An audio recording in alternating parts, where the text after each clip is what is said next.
Desert of Set.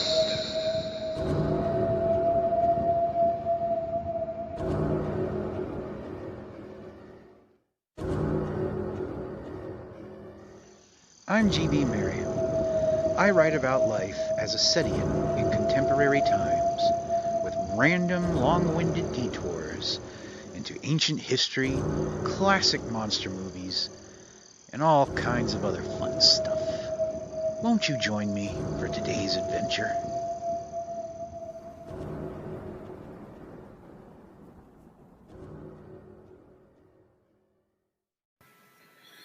If you'd like to read a free electronic print copy of the following recording, please visit desertofset.com.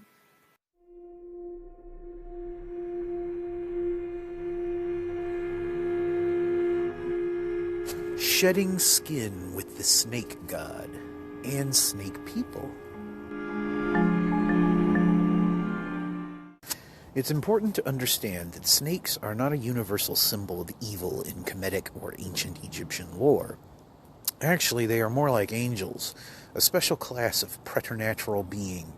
There are good snakes like Watchet and Meret Sejer, who serve Atum-Ra, the creator.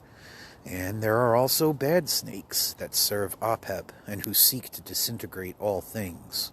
One story of Nehebukau is that he was originally one of the bad snakes, but this was only because of a pinched nerve in his spine that was hurting him real bad, making him terribly grouchy. Eventually, Ra healed Nehebukau by touching his back and fixing that nerve, and the latter has been a good and holy snake ever since, working Ma'at and assisting sentient beings through their various keperu, or transformations in life and the afterlife. What might be called a shedding of skins. In this way, Nehebukau fits right in with some of the other gods I hold most dear. Like Set and Taweret, he's kind of like a monster that learned to be better, and who is in a very unique position to empathize with humans in our struggles against Isfet. To be clear, when I refer to the snake god, I am referring to Nehebukau and not to the monster Apep. When I refer to the chaos serpent, the situation is reversed. The distinction here is that Nehebukau is a proper god or necher, while Apep is more like an ungod. If it confuses anyone that I would use snake and serpent in different ways like this, just remember the comparison to angels above. Nehebukau is no mere angel, and neither is Apep for that matter, but one might say Nehebukau is a snake god in the same way that Gabriel is a holy angel, while Apep is a chaos serpent in the same way that Satan is a fallen angel. There are additional good male snake gods among the Necheru as well, such as Jeb and Mehen, but as I have not personally interacted with any of them myself, Nehebukau is the particular necher I mean to invoke when I write snake god in capital letters. Prior to collaborating with Setken on Hymn to the Soul Serpent, Hymn to Nehebukau, I don't recall actually being that cognizant of Nehebukau before. I recall seeing him in Egyptian art in his winged, double-headed serpent form from time to time, but it wasn't until my exposure to Setken's artistry that I remember seeing the snake god depicted in humanoid form, as exemplified in Setken's Study for the Necheru, Nehebukau. Apart from just being really fucking beautiful, Setken's paintings spoke to something buried deep within the furthest regions of my memory. It was not until we were almost ready to release Hymn to the Soul Serpent that I suddenly realized just what these sacred icons were actually reminding me of. When Setken first proposed the Hymn to the Soul Serpent project to me, I mistook him for saying Nekabet, and I immediately started studying footage of vultures for inspiration. When I realized my mistake, I apologized to Nehebukau profusely, even though I am reasonably certain he wasn't actually offended. But perhaps some kind of project for Nekabet might be on the horizon. This is probably going to get me into trouble. More on this later.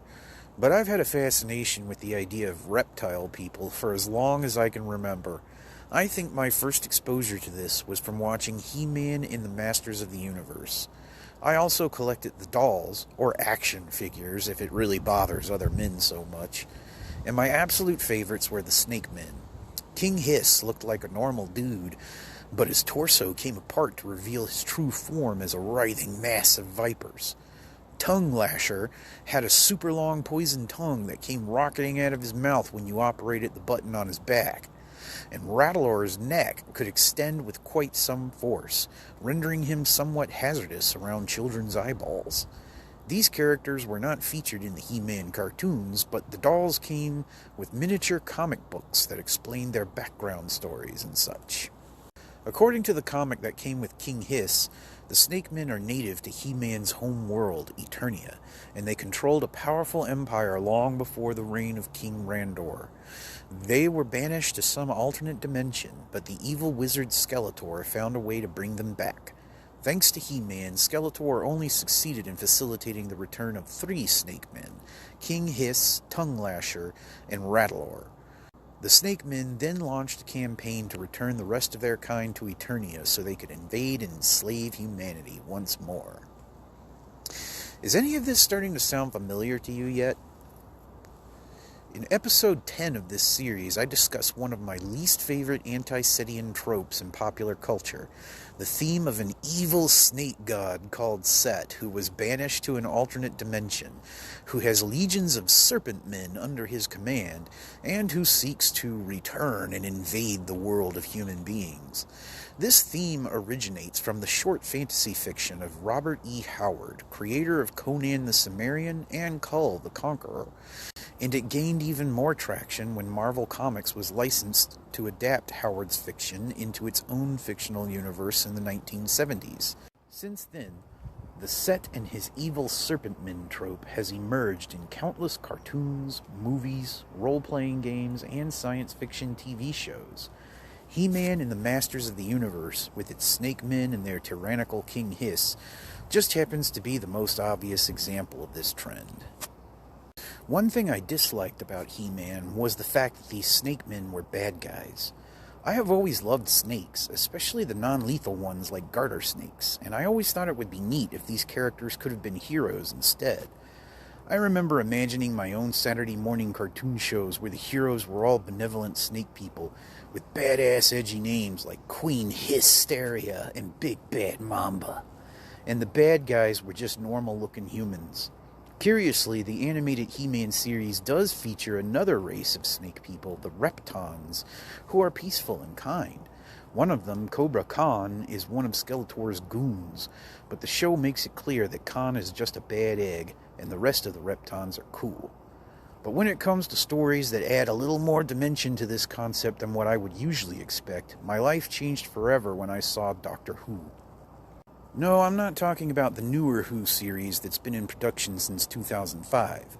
I speak to you of those long-lost days when the only way you could catch Doctor Who here in the States was by watching PBS and sitting through all those passive-aggressive pledge drives they used to do, where they'd threaten us with no Doctor Who ever again if we didn't call in to buy that nifty coffee mug with the disappearing TARDIS.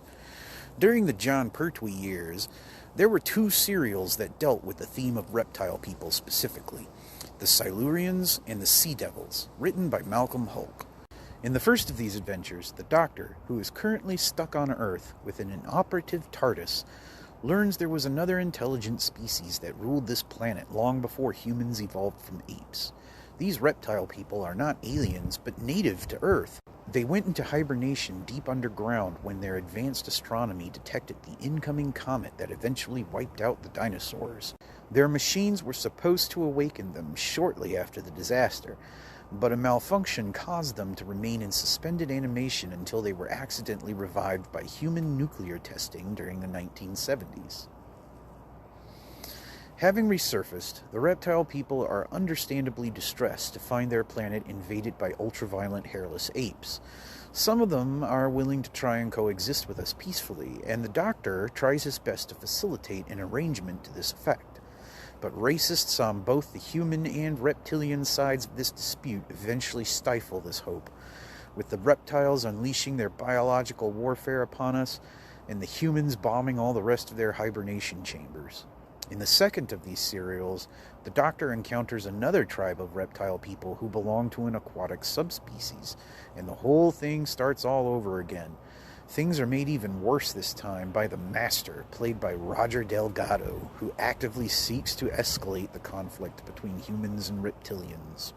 Doctor Who lore is curiously divided as to how the reptilian characters in these stories are to be identified, but when I was a kid at least, I always went by the Malcolm Hulke novelizations, which refer to the land-dwelling reptilians as Silurians and their oceanic cousins as sea devils.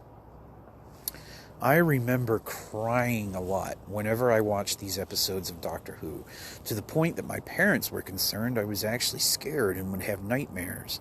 But while I did find this stuff disturbing, it wasn't because it was scary, it was because it was sad. I thought the Silurians and the Sea Devils were cool, and I wanted things to work out so that everybody can share this planet together and get along. I will admit that I was very young at the time, and I didn't yet grasp that this was all just make-believe. But I also remember that when I got a little older and I first learned about some of the colonialist atrocities that have been and still are perpetuated against Native Americans, my initial reaction was to reflect back on Malcolm Hulke's stories and the profound emotional reactions they invoked in me. The difference, though, is that this was fucking real. It actually happened. It is most certainly not make-believe. And learning that horrible truth, in addition to others, has kept me awake at night far more than any scary TV show ever could. And somehow I sense that if I could ask Malcolm Hulke about this today, he would tell me this was exactly his point in writing these awesome stories. Incidentally, the Silurians and Sea Devils return in a few later Doctor Who adventures, but Malcolm Hulke had nothing to do with these serials, and I am not really a fan. In the early 1980s episode Warriors of the Deep, the Fifth Doctor, played by Peter Davison, ends up wiping out two combined tribes of terrestrial and aquatic reptilians all at once. Sure, Davison makes a fantastic Doctor, and he clearly doesn't want to commit genocide against the reptilians, but he does it anyway, and it's gross, and there is no text or subtext about colonialism anywhere to be seen. It's just, we gotta kill the people with animal heads so the humans can live. This leaves the whole story feeling way too hollow and mean-spirited for my tastes. Decades later, the new Doctor Who series reintroduced the Silurians during the Matt Smith era. These episodes deal with Malcolm Hulke's creations much more respectfully, and I really enjoy the idea of a badass lady Silurian living in Victorian England and kicking hiney to help the Doctor save the world and stuff. I believe they even wrote it that at some point in Earth's future history, humans and reptilians really do learn to coexist. This is definitely a major victory as far as my inner child is concerned, but I just can't stand the new makeup design for the Silurians. Old Silurians and Sea Devils actually look like people with reptile heads, much like the Serpent Men from Conan and the Snake Men from Masters of the Universe. The new versions are really just people with reptile skin, and they don't resemble the beloved creatures from my childhood enough to resonate. Still, I do enjoy the fact that Doctor Who's Reptile People have at least been vindicated in terms of their collective story arc after all these years. Another show in which Robert E. Howard's Serpent Men resurface is Hasbro's G.I. Joe, A Real American Hero.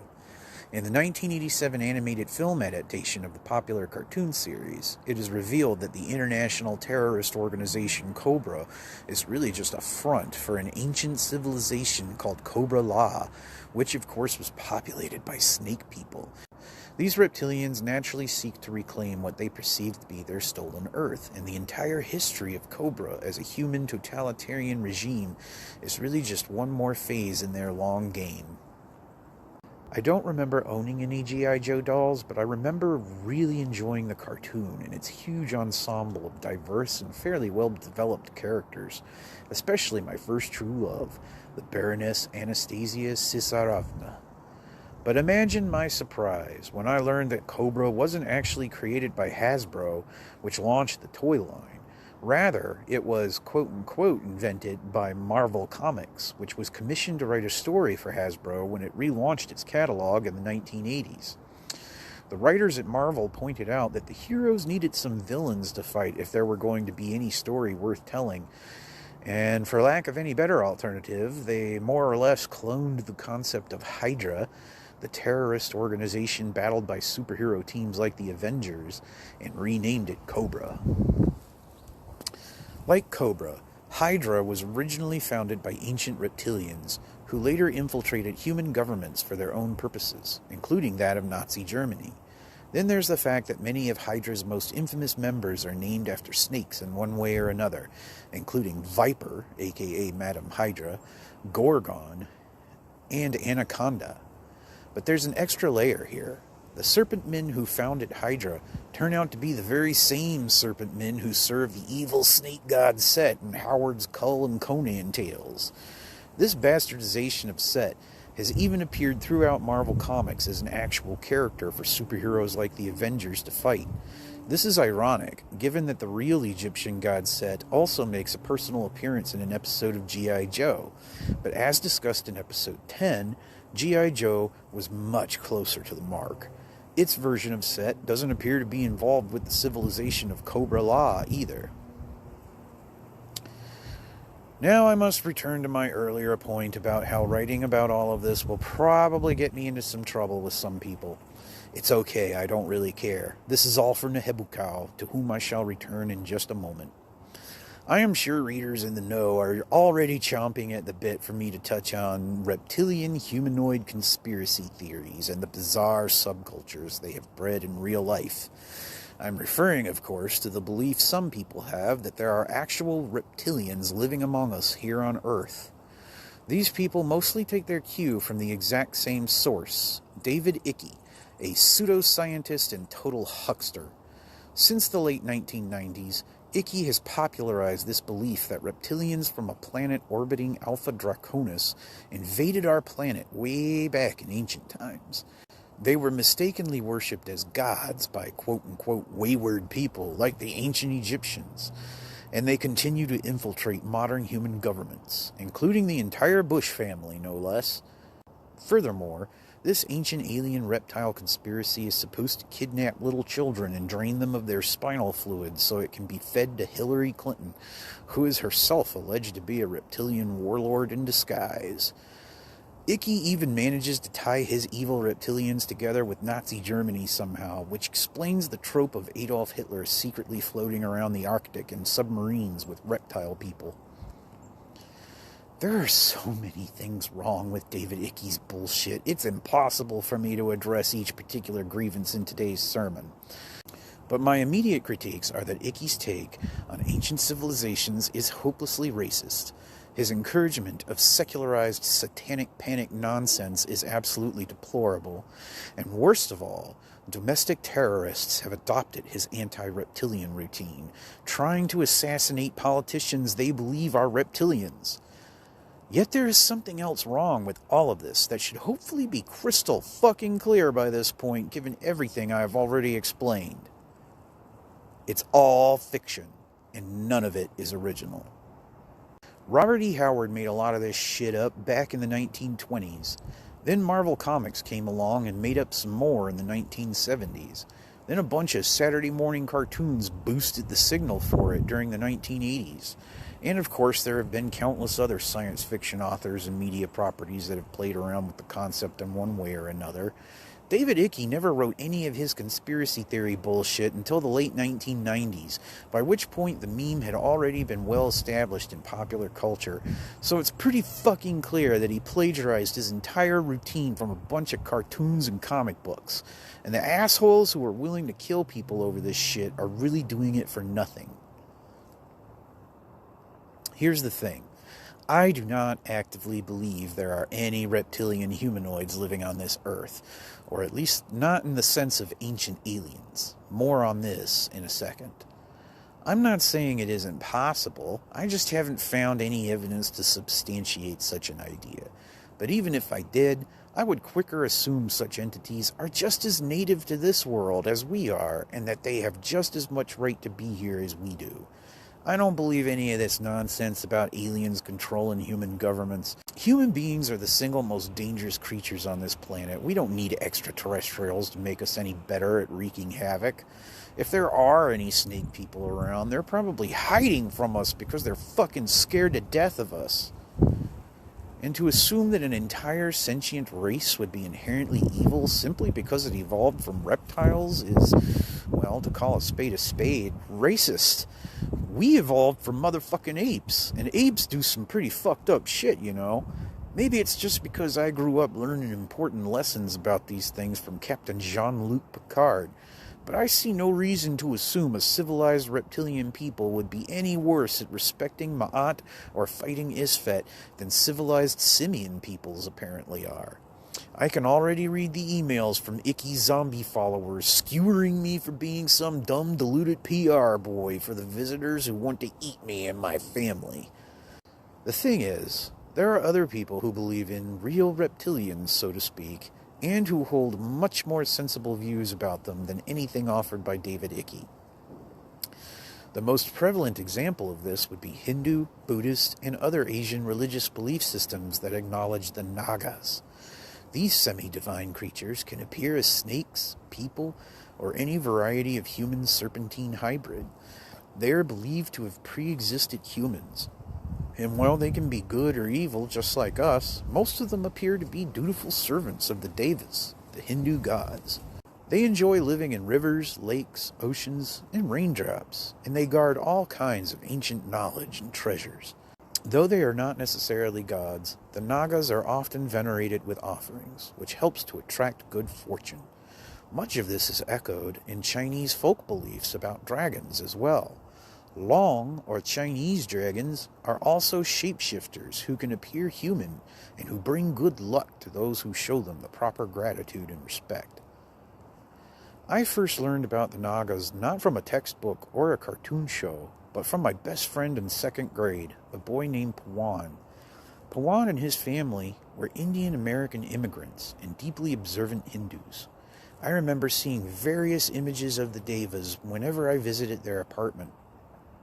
I do not recall which sect or tradition Pawan and his family might have followed, and being only 8 years old or so, I lacked the headspace to even formulate such a question at the time. But I remember asking Pawan's mother to tell me about the Nagas, and she seemed really happy to share some stories with me. It must have been crazy to have this weird little white boy from next door take such genuine interest in her family's culture and heritage. But then I would go home and tell my parents about this stuff. For some reason, they were only okay with such beliefs as long as it was Pawan and his family practicing them. I received every indication that it is only acceptable for white people to be Christians and believe in one God, even though neither of my parents has ever been a committed religious believer of any kind. Much later, I would meet some of David Icke's followers, most of whom are white, who insisted to me that both Naga and Long veneration is really just another part of the evil reptilian plot to murder children and keep the world hypnotized. When these people claim that Asians are actually venerating evil demons or aliens, or if they suggest that such religious traditions are beneath white people for any reason, they are blatantly endorsing Christian white supremacism. Full stop. Furthermore, neither the Nagas nor the Long are space aliens that ride around in spaceships. There are no tales about them eating people or operating any nefarious shadow governments. They are nature spirits and religious figures, not science fiction monsters. The same is true of other snake people who are acknowledged in other cultures too, including African Mamiwata spirits and Native American horned serpents. This begs the question, could the ancient Egyptians have believed in something similar? There doesn't appear to be any specific term in Egyptian for serpent man or snake person, or at least not that I have found just yet. But perhaps this would have been redundant. The Egyptians appear to have regarded normal, everyday snakes as sentient creatures with magical powers. How else could serpents be held accountable to Ma'at, with the good snakes serving Ra and the evil snakes following Apep? This distinction makes little sense, at least to me, unless we stop to consider that maybe snakes are actually people too. Which helps me circle back to the Neteru. It is curious that I never felt drawn to any particular Egyptian snake deities until Setken first proposed that we collaborate on his Hymn to the Soul Serpent project together. Only then did it occur to me that everything I ever needed to justify my enthusiasm for snakes whether as animals, sentient beings, or magical anthropoids, is already included in the belief system I already follow. And when I laid eyes on Setken's humanoid portrayals of Nehebukau, I was taken back to those far-off days when I would play with my Snake Men dolls, when I would weep over the Silurians and the Sea Devils, when I secretly rooted for Cobra or Hydra as reptilian freedom fighters, and when I listened to Pawan's mother explain to me about the Nagas. Could it be that Nehebukau was looking in on me even back then, thinking, "This is the kid I want to co-write a song for me someday"? Could it have been his double-headed wisdom that helped me see through all of David Icke's bullshit when it was first presented to me? Hell, I reckon Set and Nehebukau probably both had all of this arranged somehow before I was even born. Writing one song isn't all I think I am meant to do either. I think Nehebukau has probably put all of this stuff into my brain for some kind of purpose, and I mean to put it to use somehow. This very likely means another album will soon be in the works. I always wanted to make movies when I grew up, and failing that, I enjoy adapting some of my old story pitches from childhood into quote-unquote soundtracks for films that don't exist, as with Summer's End and His Nocturnal Majesty, with which I am very happy. I've successfully introduced the crime-fighting mummy Hetsem Peckinpah to the world, as well as the mysterious knights in Sutek's service. Now that my Halloween and Apocalypse movies have been taken care of, so to speak, perhaps it is time to revisit my old sword and sorcery movie pitch as well. It could be that Queen Hysteria, Big Bad Mamba, and other Saurian warriors of Basilisk Basilica will soon be making an appearance.